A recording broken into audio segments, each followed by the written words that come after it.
मैं उन्हीं मुसलमानों से एक सवाल कर रहा हूं, सच बताओ कुरान शरीफ पे हाथ रख करके, करबला में क्या हुआ था? अगर यह हिम्मत नहीं है तो हिंदुओं को और सनातनियों को झूठ बोलने के लिए करबला का इस्तेमाल मत करो। करबला में तुमने मोहम्मद साहब के खानदान, उनके नवासों के नवासे, उनकी हत्याएं करके उनकी गर्दनों को नेजों के ऊपर, नेजों कहते हैं बड़े बड़े त्रिशूलों के ऊपर लेकर के शाम की गलियों में उनकी औरतों को बेराबरू होकर घुमाया था। तुमने ये किया था। तुम किसको बताना चाहते हो? तुम तो न मोहम्मद के सगे हो न उनके खानदान के सगे हो। तुमने तो उनके दामाद को नमाज पढ़ते हुए उनका कत्ल किया। तुमने तो मोहम्मद की बेटी के घर में आग लगाई और जलते दरवाजे में उन्हें मार के दफन कर दिया। तुमने उनके नवासों की गर्दनें काटी।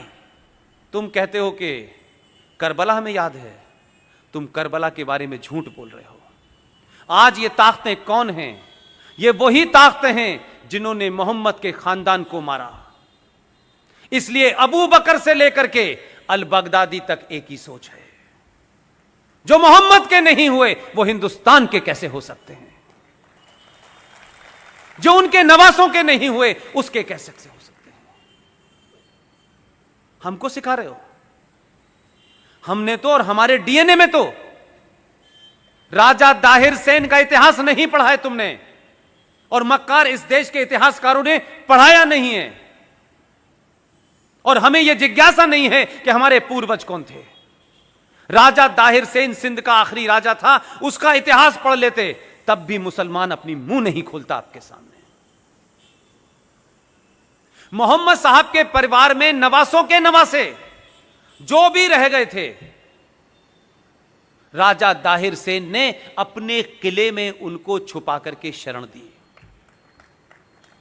लेकिन बदकिस्मती और ट्रेजेडी देखिए कि कासिम जो चला था वहां से, पूरा नाम उसका क्या है? मोहम्मद बिन कासिम।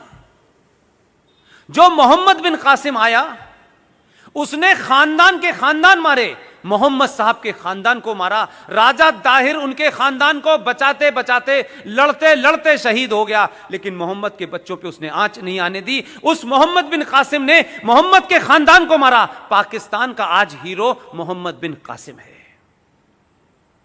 कहां के मुसलमानों हो और किस जगह के मुसलमानों हो, हमारे मुसलमान होने पे मुझे शक है।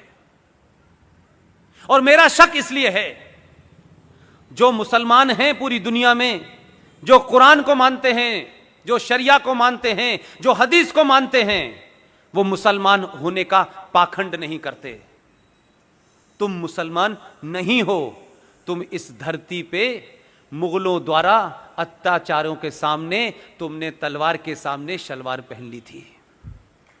तुम कन्वर्टेड हो, इसलिए तुम मोहम्मद के बारे में नहीं जानते। लेकिन हिंदुस्तान में पॉलिटिकली मुसलमान होना एक फायदे का सौदा है।